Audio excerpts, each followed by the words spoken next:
So I'm going to offer a brief recap of what we just did. I think it's always so important to experience it first in the body and just have our direct experience on what does it feel? What is it like to be kind to myself in the body? And then understanding a little bit of why does it work? What is it that we are doing? Why it is so important? So I'm going to kind of try to explain a little bit about all the science behind the self-compassion practice and the field. It is huge, it is growing, it is expanding, it is fascinating. And Chris Germer calls it boring in terms that it's so positively correlated with benefits with our health, mental health, physical health, and emotional health, that scientists are calling it like a boring variable because it's so good that it's always correlated with healing, with liberation, with growth. So I know we have these experience very present in our minds and hearts. So I'm going to invite you to maybe take a couple of notes as I share the kind of the definition or the more rational part, but I don't want you to lose connection with your inner part, the wise part that came up in your practice. So that's why I'm going to give us like maybe 4 or 5 minutes either to share on chat about your experience of the practice, or if you want to take a moment to um, register some of these phrases or the gift that came for you, we can take a moment to do that.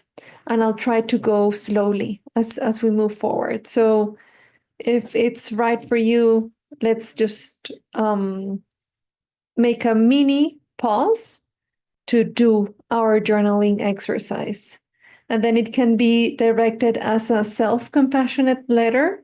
There's a very powerful intervention that when scientists did research on the instructions that I'm going to offer in a moment, the benefits, the measures of the blood and the changes, physiological changes remained for a year after the intervention. So 1 year, one letter, a year of benefits, meaning that it reduced stress,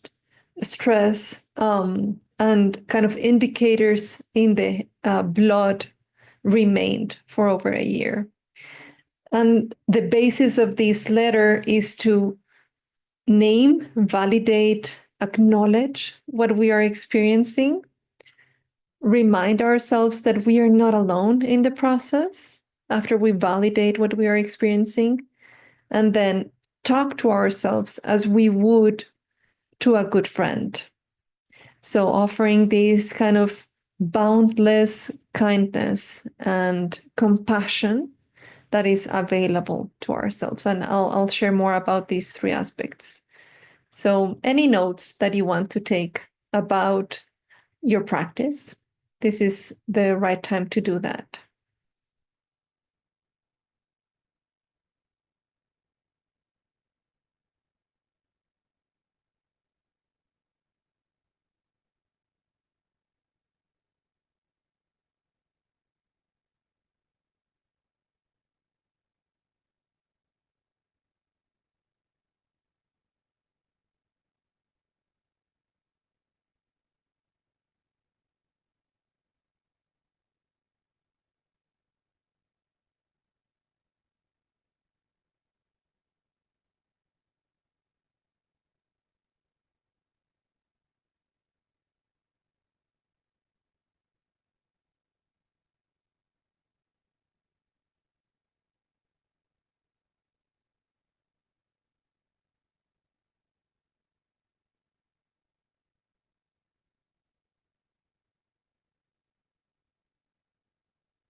And Barbara, thank you so much for your question. I'm just seeing it.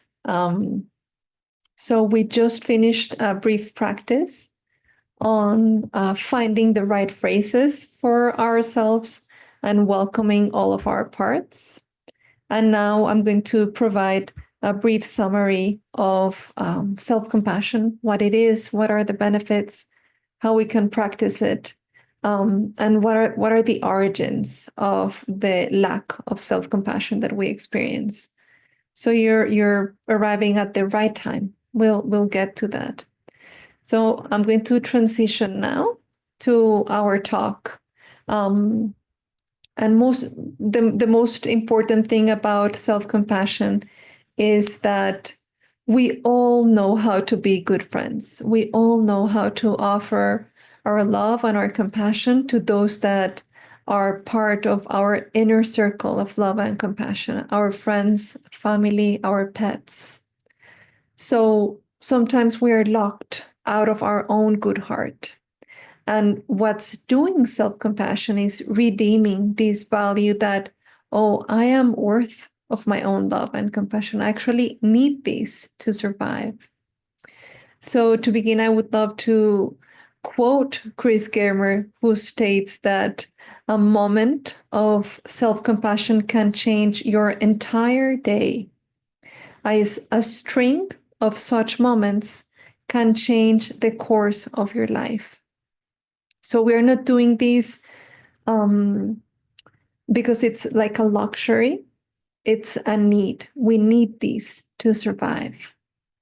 And simply put, is offering ourselves the same friendship or the same love, the same care, the same compassion that we would offer a good friend when this friend is struggling.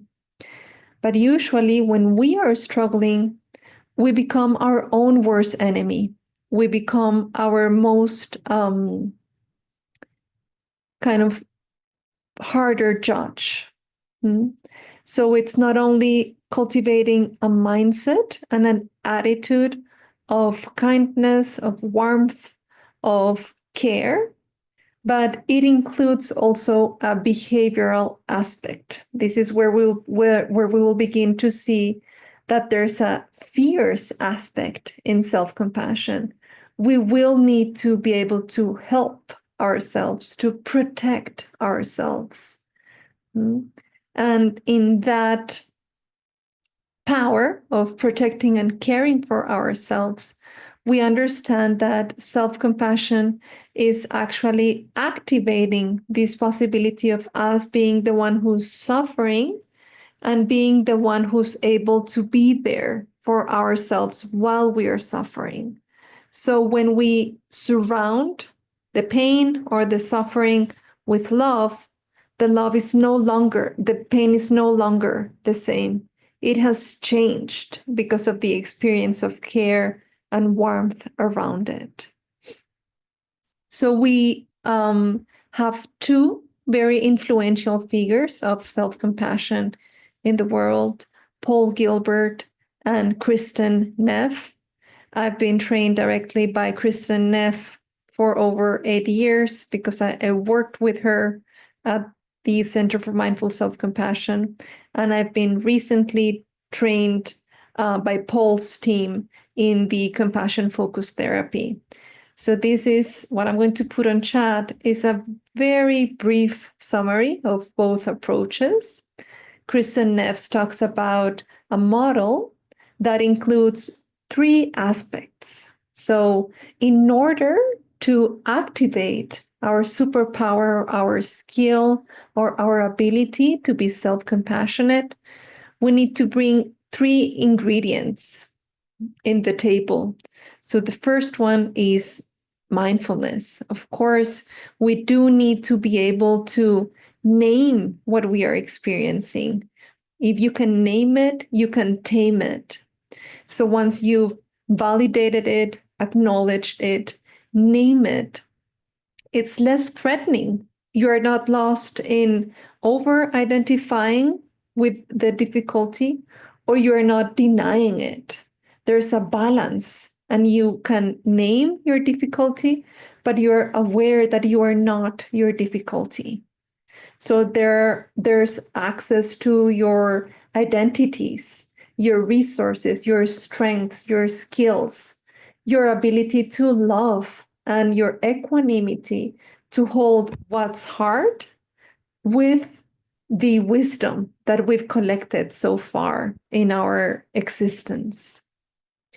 So that is very, very important, because sometimes we are suffering and we don't know that we are suffering, or we are suffering and suffering is all there is.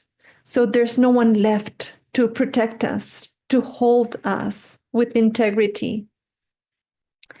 The second aspect of this model is what's known as shared common humanity.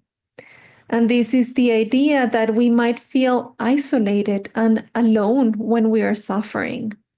We might feel that others are having a better time all the time. But the reality is that whatever you are experiencing, whatever I am experiencing, it is part of the human experience. We are together in this experience. Difficulties, suffering are part of life. Actually, that's what defines the word human. No, we will all grow old, we will all get sick, and we will all die. And that includes everyone we love. So being alive is tricky. And we do have a tricky mind as well, with a lot of negativity biases. And we lack models on how to integrate these into our lives, because our caregivers, our mothers, our grandmothers, our systems, our religions, they've all conditioned us to behave in the way that we do. But the good news is that as adults, we can, it's called reparentalize ourselves. We can offer ourselves the love and the care that we needed as we were growing up as adults. And we can break the cycle here so that future generations, they can have a model that they can relate to and see, oh, this is how it looks to be compassionate to yourself. This is how it looks to have inner compassion as a resource available when things are hard. So the third ingredient of Kristin Neff's model is very intuitive, is instead of criticizing ourselves, instead of harming ourselves with the inner attitudes, that very subtle violence, that we are not enough, that we are not good enough, that we need to change, that we need to improve, that is always present in the way that we communicate, that we work, that we relate.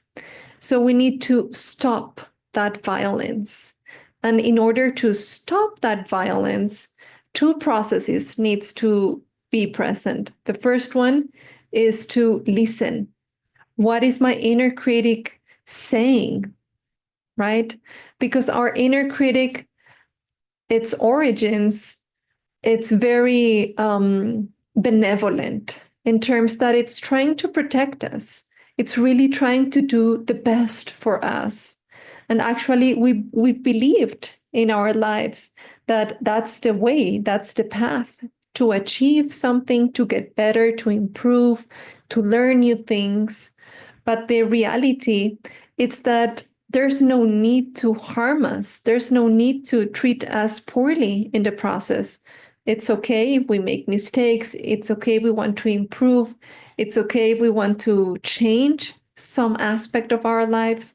But there's no need to add violence to that process. Life is hard enough. So the first aspect, as I was telling you, is to know what I am telling to myself, and even carry like a journal in my day-to life. What is the language that I bring in this relationship, self to self? Because once I've realized what is the language that I use, what is the tone that I use, what is the attitude and the mindset that I use, I can begin to hack the system, to reframe the system, to incorporate some kindness, some grace, some ease, some love.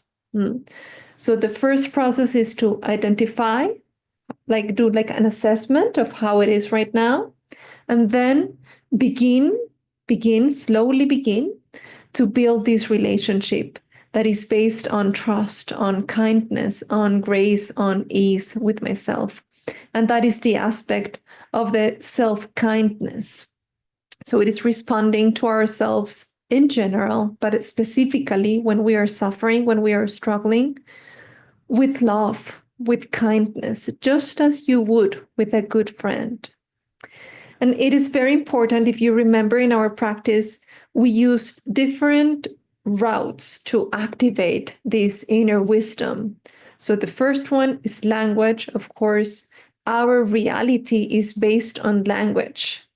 So we do need to enrich that language to find a repertoire of new words. At the beginning, it might not feel very authentic, right? It might not feel natural even. But as we practice, the hope is that that gap will dissolve. With practice, it will feel more natural. It will feel more safe. In the beginning, it might not feel safe. That's the reality. We might experience something that is called backdraft. And it's because we learn through contrast. So when I am trying to work with what is painful and difficult in my life, I need to move towards the pain. And that might be challenging. But in order to bring love, in order to bring light to what's difficult, I need to have the courage to go to those places that are hard. So we will recognize those places where we have not been loved, where we didn't receive love initially. And it might be a little destabilizing. It can even bring some tears into our lives, into our eyes. But that is part of the process. That is good news, actually. The way that Chris Germer states it is that there are not kind of lost tears, and the healing is already taking place. The pain is in its way out. No, that's the good news. When we touch a difficulty and we are moved by these kind of the integration of colors and love and tears, that's the healing taking place. So those are the three aspects of self-compassion. And I was talking about how to activate these so that it feels a bit more natural. So the first item to consider is the language. The second one is the tone. The tone needs to be very warm in itself. It's like we need to imagine that we're talking to a child or to a pet or to a baby. It needs to be soothing. It needs to be validating and loving in itself. The third aspect is the touch. Whenever I bring my hands to my chest, to my belly, to my face, when I offer myself a hug with that intention of being kind to myself, I'm bringing some ease to whatever is present in the moment. Immediately, my nervous system soothes, relaxes. So that is why we talk about so much about soothing touch or loving touch, caring touch. And then finally, you will also see in the literature that you can invite kind of a pair of loving eyes. So maybe your grandmother, a teacher, a religious figure, a puppy. So any moment, recall a moment where you felt completely seen, completely safe, completely kind of belonging into the heart of someone else, that is another doorway for compassion, self-compassion to arise. So we play with this in our mind. There's not only one way. So my invitation is that you kind of take the menu and play what works for me, what truly, truly works for me. But now we understand why it works. And I want to take a moment to share also the physiological reaction behind these three aspects. So when we attack ourselves, imagine that if the threat is external, it's absolutely expected and automatic to go into a flight, fight, or freeze state. But when the threat is internal, imagine there's no one left to protect us. So we fight ourselves, we criticize ourselves, we flight ourselves, we abandon ourselves, or we freeze, we ruminate, we are kind of stuck in an idea. So the antidote of self-compassion is so liberating, because instead of harming ourselves, we bring that ability of inner kindness. Instead of abandoning ourselves or going into isolation and shutting down, we connect with each other. We remember that we're in this together. And instead of being kind of taken by our ideas and our fears and our stories, we hold them with some integrity, with some ease, with some spaciousness. So that's the quality of mindfulness.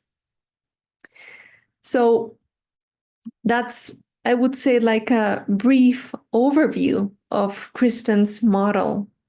Very important, her contribution into the difference between tender and fierce, that I tapped into it very briefly.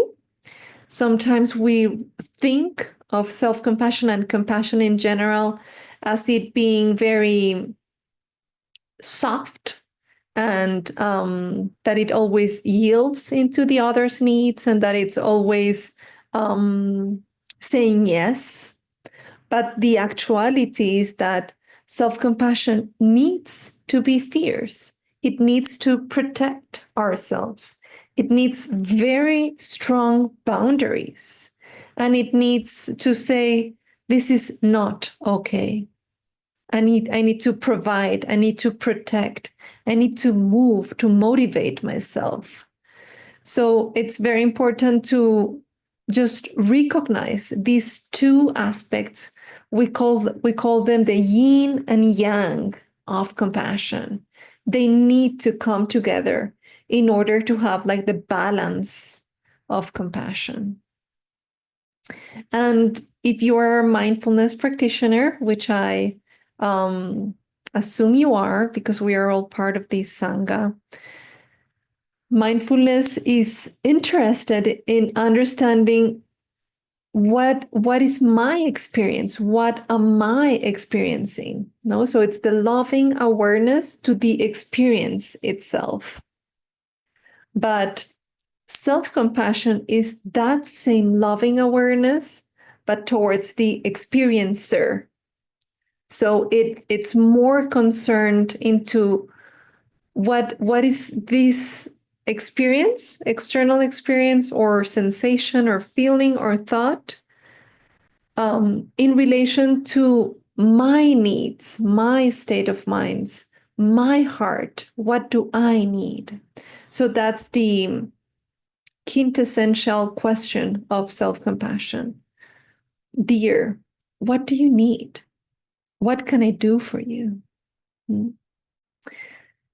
So now moving into Paul's model, very briefly, because I do want to hear from you, is understanding that, again, as I was mentioning a moment ago, this is intertwined with our body. There's not a psychological state or a mental state that we experience that has not a physicality in our experience, that is not activating or deactivating our nervous system, our vagus nerve, or our sympathetic and parasympathetic system.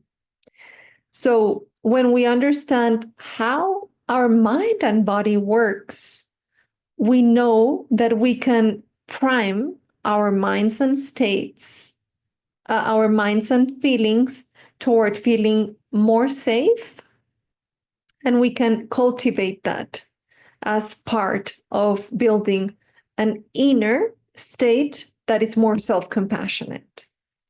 So we have 3 systems, and you can easily identify them in your day-to-day. So for example, let's take your day-to-day and try to remember if you felt at any point in the threat system, this idea that you needed to be alert, that there was some sort of perceived danger, and that might easily yield to self-criticism, anxiety, or shame. So that is basically the moment where you feel shut down. We are acting more from our older part of the brain, our reptilian brain, and we don't have access to our wisdom, love, creativity, because we are in that state of feeling very threat. The second system is the drive system. So this is when you are looking to achieve something. When you're striving, achieving, doing, is like this idea of running after a carrot. So this pushes us to succeed, but also makes us a bit overreactive.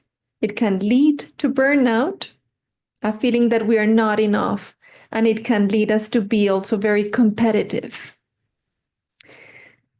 But the good news is that we have a third system. That is the one that we want to cultivate. We want to expand that circle.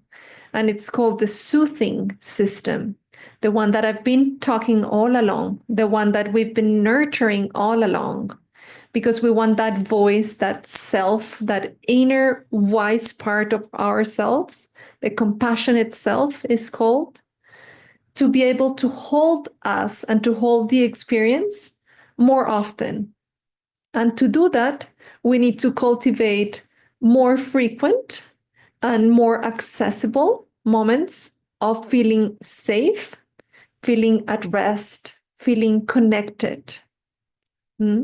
So this allows us to feel cared, calmed, and at peace.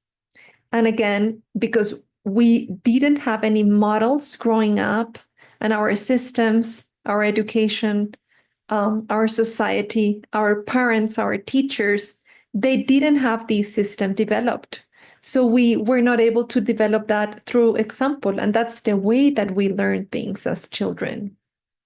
So the good news is that we, with practice, with a loving community like this, with meditation, with education, we can, compassion education specifically, we can get better at this. So regardless of where we are, the baseline that we are starting off, we can get better at this. And that is my invitation to all of you, for us to just put this in practice.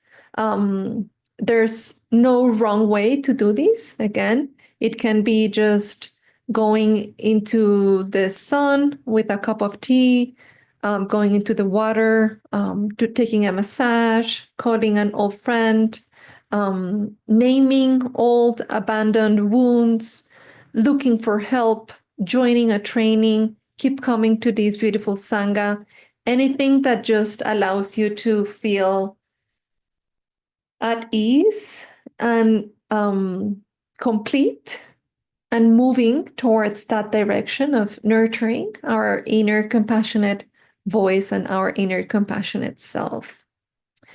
So I want to take a moment to open the circle of sharing. I know that there are some comments on chat, so I'll go to them right now. But if anyone would like to share a comment, a question, a feeling, an observation, please feel free to do that. Would love to hear from you. And it can be about your practice or what I just shared around the topic. Elaine, please go ahead. Okay. Thank you so much. And I did reach that equanimity. But what I wanted to say, that what struck me very, very much, and you're leading us, is so, so lovely and so important. And at the same time, the realization that you are not giving me something, that it is something that is there inside me already, and that it is coming from me, which it's like, because when you feel threatened, I mean, for me, it's very normal to want somebody to take care of me or to fix it or whatever, and this is like leading and giving permission to know that whatever that feeling is, of feeling okay, I'm okay now, and I can be compassionate toward myself, is actually coming from inside of me. Mm. And I think that makes me feel even more secure. Not that I wouldn't want to have somebody or a pet or a person or a tree to go to and be comforted, but it's also the knowing that comfort can also come from me if it is necessary and there is no other being around at a particular time. Mm. So I thank you very much for that. Mm. And I thank you very, very much for your sharing. It warms my heart, truly, because not every time there's someone around us that can hold us and support us in the way that we need, but no one knows more than we do what is it that we need.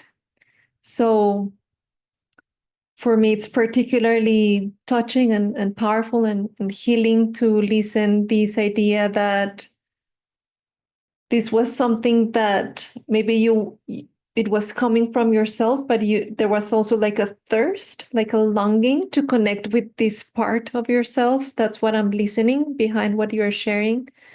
But also it's always available. Like there's no moment in this existence that love is out of reach. And that's why it's so powerful. So thank you, Elaine, for your sharing, for your generous sharing. Mm. Melinda, please go ahead. Thank you so much, Maria Paula. I really appreciate this teaching. You made an assumption, and you said that all of us know how to speak compassionately or to care compassionately for a friend, and to use that as a model. Mm. I actually, some of us have not actually had modeling growing up, or even later in our lives, where I should speak for myself, learned to even be compassionate towards a friend. Certainly the desire is there, but I tend to be extremely critical. I grew up with a very critical parent, and I internalized that so much so that until my early 30s or mid 30s, I wasn't aware that I was so critical. So when a friend would come to me with an issue, I would immediately go into investigative reporting kind of questioning, really to try to help. but it inevitably was not helpful. It came across as very critical. And that's actually how I was raised. And so while I find this meditation group enormously helpful and my own individual therapy over the years, incredibly helpful, and I've grown, it still does not come naturally to me. So that model of thinking of how I would speak to a friend in a situation of grave import and how to comfort myself similarly doesn't come naturally. How would you address that? And I am familiar with some of Kristin Neff's work and very much admire her. Thank you. Thank you. Thank you, Melinda. And you're completely right. I think that is such good feedback for me. I appreciate it very much. So the first thing that I want to name is this beautiful awareness that you are coming or bringing to your sharing, that all these voices are not your voices. We internalize external voices and they are now confused to be ours. So something that is very beautiful that I learned from an intervention that His Holiness the Dalai Lama had with a journalist. He said those voices are real because they are here, they are tormenting us, they are criticizing us, but they are not truth. So we need to stay kind of loyal or stay close to our truth. So I would invite you, because now there's a lot of awareness in your sharing. You see, like these voices are installed in my heart and mind, but I have the longing, I have the wish to be true to my inner self, even if it's not trained or not fully explored. So that intention, it means that you can see it, you can recognize it. And then the practice that we recommend when this happens, because it's not the exception, it's actually something that can happen and will happen in moments in our lives when we just don't feel safe or we don't feel connected, and that's okay. There are two ways to work with this. So if there's a memory of a grandparent or a caregiver, a friend that offered that to us, that person offered a moment of safety, a moment of feeling seen, a moment of feeling validated, held, included, we can use that memory of receiving that, being the recipient of that love and compassion. We can use a pet. We can use like a moment and an interaction with another being, another species. Or we can do the practices called compassionate friend or a compassionate image. You'll find them interchangeably. And the idea is that we build an image in our mind, just as we did access or tap into our inner compassion. So this image is part of our mind because we are creating it. But is this self offering compassion to a larger part of ourselves? So I'm happy to share resources around that, Melinda, if that's helpful. But I don't know if what I am sharing is helpful. That's what I'm mostly interested in, because I know the compassionate image and the compassionate friends practices, you'll find them very easily online. Okay, I don't want to take someone's time. So Melinda, if you're there and you need to pop back in, I'll pause. I just wanted to say thank you, Maria, for the just the warm heart that comes across to me, even through the screen and the video.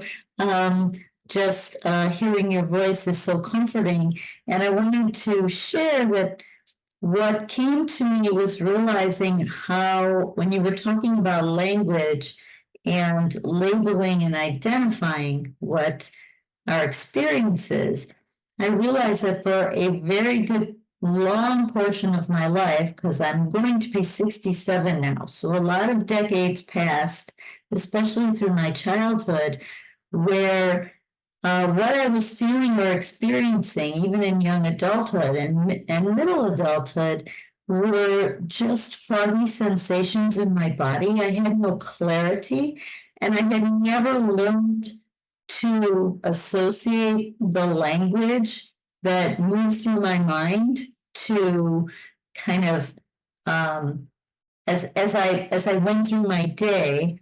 I never learned to associate that language with feelings inside of myself. They were completely disparate. And as a child, I do remember being talked out of my feelings by well-meaning adults who wanted me to feel better. And so I learned very early on to invalidate my feelings because I was always told, you shouldn't be sad, or, whatever, you shouldn't. Why are you like this? Why do you feel this way? And it was an invalidation of the experience I was having and my right to. And so now I am finally incorporating these ideas and teachings to be able to identify what I'm feeling and to not run away from it or feel like it's bad and I need to change it, to sit with it. And that's been a game changer for me completely. And so I wanted to say that I wish it was possible to incorporate in schools so children could learn this early on, because I certainly could have benefited from it decades ago. So thank you for what you're bringing now, and my wish is that we can pass this to the children so they can use it and be able to share it with their children, so we can break this cycle of not connecting with our own heart. Beautiful. Thank you so much, Linda, for sharing. Thank you so much. I appreciate it very much. And it's beautiful how kind of mind and heart, they've been separated for a long time. And our practice is to bring them back together and having an experience where they can coexist in wholesomeness and integrity. So thank you for naming that. And I'm just going to take a moment. I know it's time, so I'm going to just take a moment to go over the chat. So thank you, George, for sharing how the self-critic can take the back seat and is no longer driving. I love that analogy. Bill, there's a very important question in terms of relationship self to self. I'll go to there in a moment. So there's a relationship that we can nurture and that we ignore all along. We are very used to going self to others. We are very used to the direction of others to self. Sometimes that doesn't feel very safe usually, especially in receiving qualities of love, compassion. If we had a primary caregiving attachment system that did not feel safe, it's very hard for us to receive the flow of love from others to ourselves. But the one that is less known, less practiced, less integrated is the flow in the relationship self to self. As we talked about, we have like an inner tribe. We have multiple parts.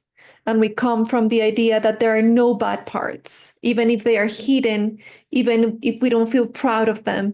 They're part of who we are. They are part of our story. They are part of our selves. So the self-compassionate healing twist happens because there's a U-turn. We know, or we've experienced this maybe for others, and the U-turn is offering this to myself. being the recipient of my own goodwill, of my own kindness. So I'm very aware of time.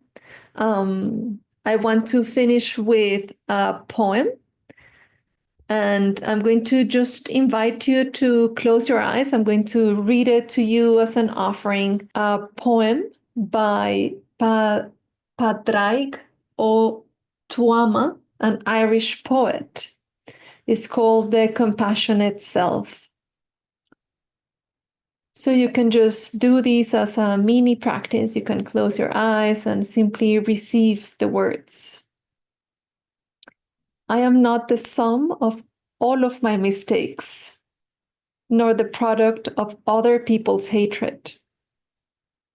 I am a story in the making, a symphony still in composition.